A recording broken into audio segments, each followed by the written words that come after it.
कुरान को समझना ज़रूरी है, पढ़ना ज़रूरी है या उसकी गहराई में डूबना ज़रूरी है? कुरान आलीशान की सही मानों में जो कदर है वो हम नहीं कर सकते। कुरान के साथ हमने बहुत ज़्यादती वाला मामला किया हुआ है और कुछ हजरात तो ये कहते हैं कि ये मज़लूम किताब है।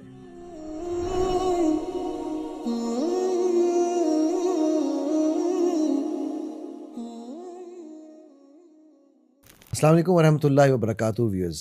माइंड इंजीनियर अली हमेशा की तरह एक और बहुत ही मज़ेदार, मैं मज़ेदार इसलिए लफ्ज़ यूज़ कर रहा हूँ कि ये मेरे दिल के बहुत करीब डिस्कशन है जो मैं करने जा रहा हूँ। बाय द वे यार, मैं आपको एक बात बता दूँ कि ये हमारी जो पॉडकास्ट है ना, ये गपशप है। इसमें ना कोई होस्ट है ना कोई घोस्ट है। और अक्सर लोग मुझे कहते हैं यार आप अपने गेस्ट को नहीं बोलने दे रहे। ये जो है ना, ये मेरे गेस्ट नहीं है, मेरे साथ बैठे हैं मेरे भाई बड़े कर्नल इशफाक, और इनको हम वेलकम वैसे कर देते हैं। पॉडकास्ट इतनी फ्रैंकनेस से होनी चाहिए यार। बहुत क्यों सर? शुक्रिया, आपने इतनी इज्जत जो दी। तो सर, आप बिल्कुल देखिए, आपकी डिमांड, पब्लिक डिमांड बहुत ज़्यादा हो गई है माशाल्लाह। तो आज वैसे भी जो है टॉपिक हम दोनों का बड़ा फेवरेट है, और है बड़ा सीरियस टॉपिक, लेकिन हम इसको लेकर चलेंगे ऐसे कि इसको हम सीरियसली लेंगे, सीरियस नहीं होंगे।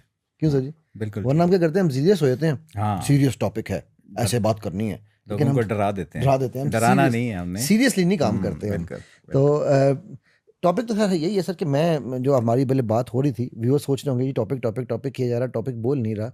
तो जो हमारी उस वक्त आते हुए गाड़ी में भी बात हो रही थी और उससे पहले भी, कि हमने कल भी एक पहले भी डिस्कशन में बात की यार, कुरान ऑफ कोर्स सबसे इंपॉर्टेंट किताब दुनिया की एक ही है। वो आपके एक दोस्त की मुझे एक बात बड़ी पसंद है, मैं आपको पता है, बातें चोरी करने का शेर हूँ, उनकी भी बड़ी सारी चोरी की हुई है मैंने। तो उन्होंने कहा Quran is a dynamic book. तो मैं बिल्कुल इससे भी एग्री करता हूँ। बट कुरान को समझना ज़रूरी है, पढ़ना ज़रूरी है या उसकी गहराई में डूबना ज़रूरी है? ये मेरा ख़्याल है एक ऐसी चीज़ है, क्योंकि अगर मेरे आज के लिए कुरान मुझे वो रेलेवेंस नहीं दे रहा, किस्सा पारीना है, अगर ये मतलब पास्ट की स्टोरियाँ हैं, तो मैं इनको कैसे रिलेट करूँ? मुझे कई बार लोग कहते हैं कि सर, अब हमने वो सच्चे ताजिर पे अल्हम्दुलिल्लाह रमज़ान में अल्लाह ताला ने हमसे एक बड़ा ज़बरदस्त काम करवा लिया। तो उस पे मुझे लोगों ने कहा कि कुछ लोगों ने बाकायदा कहा, और मदीना में ये एक बंदे ने मुझे बात की, उसने कहा जी आप सच्चा ताजिर करते फिर रहे हैं, आज की दुनिया में ये पॉसिबल नहीं है। ठीक है?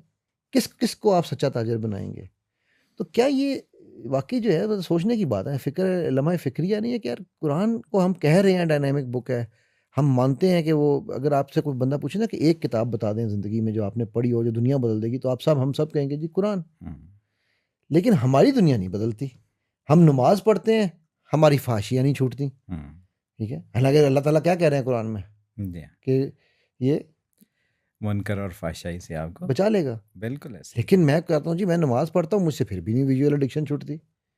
तो क्या वजह है कि क्या कुरान रेलेवेंट नहीं रहा मेरे लिए, या मैंने कुरान को समझा नहीं है? क्या ख्याल है आपका? बिस्मिल्लाहिर्रहमानिर्रहीम, जज़ाकल्लाह खैर। नहीं, आपने एक ही गो में बहुत कुछ इकट्ठा कर दिया है। नहीं, वो हमने तो लम्हा फ़िक्रिया दिया ना, अब हम इसको वन बाय वन चलेंगे। तो हम कुरान आलीशान की सही मानों में जो कदर है वो हम नहीं कर सकते। अल्लाह भी कहते हैं वमा क़दरुल्लाह हक़्क़ क़द्रिही, तुम लोगों ने अल्लाह की कदर ही नहीं की जैसा कदर करने का हक़ है। मेरे पास कोई छोटी सी भी चीज़ हो, किसी का गिफ्ट हो, तो मैं उसको वैल्यू करता हूँ, उसको एक ट्रेजर के तौर पे रखता हूँ, लोगों को बताता हूँ कि मेरे दोस्त ने ये चीज़ मुझे दी है और कितनी वैल्यूएबल चीज़ है। कुरान के साथ हमने बहुत ज़्यादती वाला मामला किया हुआ है और कुछ हजरात तो ये कहते हैं कि ये मज़लूम किताब है। तो वो इसलिए कि हमने इसके साथ काफ़ी जुल्म किया हुआ है। अच्छा, लेकिन दूसरी साइड पे हमने इसके साथ नहीं जुल्म किया, हमने अपने आप अपने के साथ साथ किया है। ये जो चीज़ है ना, ये इतनी, आज हम जो बातचीत करेंगे उसमें आपके सामने बार बार हाईलाइट यही चीज़ होगी कि मोस्ट रेलेवेंट बुक अगर कोई है दुनिया के अंदर, तो वो हम इतने लकी हैं, रसूलुल्लाह सल्लल्लाहु अलैहि वसल्लम की निस्बत के साथ जो चीज़ हमें मिली है वो कुरान आली शान है। बेशक। और ये भी है कि लाखों करोड़ों दरूद और सलाम हो मोहम्मद मुस्तफ़ा सल्लल्लाहु अलैहि वसल्लम के ऊपर, जिनके बदौलत हमें ईमान मिला, हमें रहमान मिला, हमें कुरान मिला। तो ये इस लिहाज से हम जब इसको वैल्यू करेंगे ना, तो हमें बहुत फ़ायदे होंगे। और ये जो आपने बात की ना, हमें क्या करना चाहिए, कि पढ़ना चाहिए, सिर्फ पढ़ना भी चाहिए, क्योंकि अलिफ लाम मीम आप कहेंगे तो 30 30 नेकियां नेकियां मिल आपके गई, पास रमज़ान में आएंगी। कहेंगे 17 से मल्टीप्लाई कर लें। और फिर ये सवाब की किताब है, कोई शक नहीं इसके बिल्कुल। अंदर। और हम शायद सवाब पे ही रुक जाते हैं, हमें सवाब पे नहीं रुकना, हुँ, क्योंकि मुझे पता हो कि इसके लेवल्स हैं, डिफरेंट लेवल्स हैं। तो मैं जैसे मैं क्लास 1 से मैं स्टार्ट हुआ, तो क्लास 1 बड़ी इंपॉर्टेंट चीज़ है, लेकिन 1 के ऊपर कोई बच्चा रुकना पसंद नहीं नहीं करता कि मैं करता। 1 के ऊपर ही रुक बिल्कुल। जाऊंगा। वो सेकंड पे जाएगा, प्राइमरी के बाद सेकेंडरी की तरफ जाएगा और आगे बढ़ता अच्छा, चला जाएगा। इसमें मैं सॉरी आपको यहाँ 1 सेकंड के लिए रोकूँगा मैं, क्योंकि आपने ये जो बात की है ना, ये बड़ी ज़बरदस्त आपने एनालॉजी बड़ी अच्छी ली है। लेकिन कोई ऐसा नहीं कि जब मेरा बच्चा सेकुलर स्टडीज़ पढ़ रहा है, इसमें कोई हर्ज नहीं है। हमने पहले भी ये कई हम्म। दफ़ा डिस्कस किया है कि अल्लाह के नबी सल्लल्लाहु अलैहि वसल्लम ने यमन में हम्म। सहाबा को भेजा सीखने के लिए, वो मुसलमान नहीं थे यमनी उस वक़्त, ठीक है? तो हम उसको कहते हैं, एनकरेज करते हैं, बेटा शाबाश अब 1 से 2 में जा, अब तू एलसीएम सीख, अब तू एचसीएफ पढ़, अब तू ये कर। हम उसको ट्यूटर लगाते ट्यूटर हैं। लगा के देते हैं, एक्स्ट्रा ट्यूशन। सर मैं आप हैरान रह जाएँगे कि मतलब ओ लेवल्स के बच्चों की मैं देख रहा था, बल्कि ओ लेवल भी छोड़ें अब तो, मैट्रिक के बच्चों की ट्यूशन 30-30 हज़ार रुपया महीना है, जी। ठीक? हम कारी को 5,000 रुपया भी देते हुए हमें बड़ी तकलीफ़ होती है कि क्यों जी हाँ, कारी 5,000 लेगा यार, 5,000 नहीं। ठीक है? तो अब ये कहीं ऐसा तो नहीं हुआ कि हमने मिन हैसुल कौम वो जो दर्जों की चीज़ थी उसको हमने जान के एक जगह पर रोक दिया है ताकि मैं इल्म में आगे ना बढ़ सकूँ। ये इल्म की वजह से शायद नहीं हो सका, ये इस वजह से हुआ है कि हम थोड़ा कंफर्ट ज़ोन के आदी हैं, हम सहूलत के आदी हैं। आप देखेंगे पुरानी हमारी ख़वातीन जो थीं, वो देहात में ढेर सारे काम करती थी और हुँ, फिज़िकली फ़िट रहती थी, बिल्कुल, बिल्कुल। ठीक है? ड्यूरिंग प्रेगनेंसी वो इतनी बड़ी-बड़ी चीज़ें जी, उठा के जाती थी खेतों में। वो बिल्कुल, फ़िट रहती थी। बिल्कुल। अच्छा, हमने कहा कि ये तो सख्ती के काम है, हमें जो है ना कंफर्ट के हाँ, अंदर रखना है। आज हमारी वही ख़वातीन जो हैं, उनको जिम के अंदर उसी तरह की वो जो रोइंग मशीनें चलानी हाँ जी, पड़ती वो हैं। करनी पड़ती है, ब्लोइंग करनी पड़ती है, सारा हाँ, कुछ करना पड़ता है। क्यों? कि हम असल से कट गए हैं। वो सुबह नाश्ता बनाने के लिए उठना, यार उठ पे पार्टी पे जाना है, उठूँगी कैसे? तो हमें अगर रियलिस्टिक, जैसे आजकल तो मैनू कुट पवाओगे कुड़ियाँ माइंड तो। साइंसेज़ के बुढ़िया तो अंदर मैनू कुट पवाओगे। माइंड साइंसेस के अंदर ही बात होती है माइंडफुलनेस की हाँ, बात, माइंडफुलनेस होलिस्टिक वेल बीइंग की बातें बिल्कुल। होती हैं।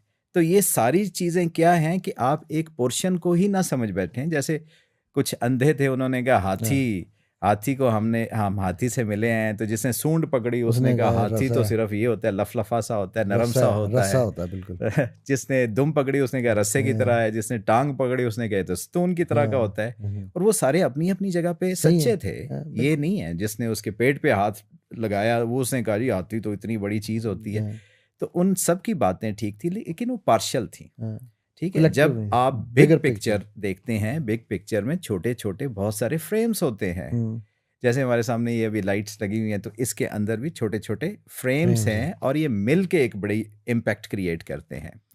तो हम में से जिस किसी को जो समझ आई उसने उसी को हकीकत समझ लिया, और हुँ, इसी से ये हमारे बहुत सारे लोगों ने ग्रोबंदियाँ कर लीं, फ़िरकों के अंदर तकसीम हो गए। किसी ने कोई चीज़ पकड़ ली, किसी ने दूसरी चीज़ पकड़ ली। जो कंप्लीट पिक्चर है वो समहाउ हमसे ब्लर होगी। मैं ना ये इसके ऊपर आपकी इस बात पे सर वो शेख एक हैं उनको फैसलाबाद में उनको मिलने गए शेख शरीफ। तो उनसे हमने ये सवाल पूछा, कहा सर कि ये जितनी भी ऑर्गेनाइजेशंस हैं, ठीक है? कोई ये क्लब है, कोई वो क्लब है, कोई ये नीन है, कोई वो नून है। हुँ, ये सब एक दूसरे के साथ काम नहीं करते, हुँ, अकेले-अकेले क्यों काम करते हैं? हुँ, उनका जवाब बड़ा प्यारा था। हुँ, उन्होंने कहा यार वो जो आपने हाथी वाली बात की ना उससे मुझे उनका जवाब याद आ गया। वो कहने लगे कि बेटा बात ये है कि अगर आप ये समझ लें ना कि मैं कुल हूँ, हुँ, जो मैं कर रहा हूँ वही एंड है, यस। वही इम्पोर्टेंट है, तो फिर आप कुल हैं, फिर आपको किसी की ज़रूरत हुँ, नहीं हुँ, है। समझने की बात ये है कि हम उस कुल में एक जुज़ हैं। जी, अगर तमाम अज्ज़ा मिलेंगे तो कुल बनेगा, बिल्कुल। ठीक है? जैसे ख़वातीन की फिर एक दफ़ा बात कर लेते हैं, सर नाराज़ आप ना हो। मुझे पक्का-पक्का भरमाएँगे मतलब कि जब आपने तो घर चले जाना मैं तो जब खाना बनता है तो खाने में सिर्फ़ नमक ही तो नहीं होता ना, हाँ, एग्ज़ैक्टली उसमें मिर्चें भी होती हैं, ठीक है? उसमें बिल्कुल। पानी भी होता मसाले है, होते उसमें हैं। मसाले होते हैं, मैं कहता हूँ उसमें लैंड माइन्स उन्हें कहता हूँ उसमें मैं। अगर सब्ज़ियाँ हैं तो सब्ज़ियाँ भी हैं, सो ऑन, घी वग़ैरह भी होता है। तो अगर कोई किसी एक चीज़ को पकड़ के वो इम्पोर्टेंट है, हाँ, ये कहना कि वो इम्पोर्टेंट नहीं है, ये ज़्यादती हो जाती है। बिल्कुल। तो हम back to the original question, अगर कुरान की हम बात करें, जैसे ये हमारे हाथ की उँगलियाँ हैं, मैं उँगलियों से मिसालें देता हूँ, तो 5 ताल्लुकात हैं जो हम कुरान के साथ बना सकते हैं और हमें बनाने हैं। जैसे ये 5 उँगलियाँ हैं, मैं कहता तो हूँ कि मैं दाएँ हाथ से लिखता हूँ या खाना खाता हूँ, हालाँकि मेरी 2 या 3 उँगलियाँ इस्तेमाल इस्तेमाल होती होती हैं हैं इस उनमें। काम में। हाँ, तो इस सारे को हमने लेने, हमने उंगलियों को नहीं कहना कि जी मैं सिर्फ इसका कायल हूँ, नहीं, कंप्लीट, हुँ। एंटर इस्लाम कंप्लीटली।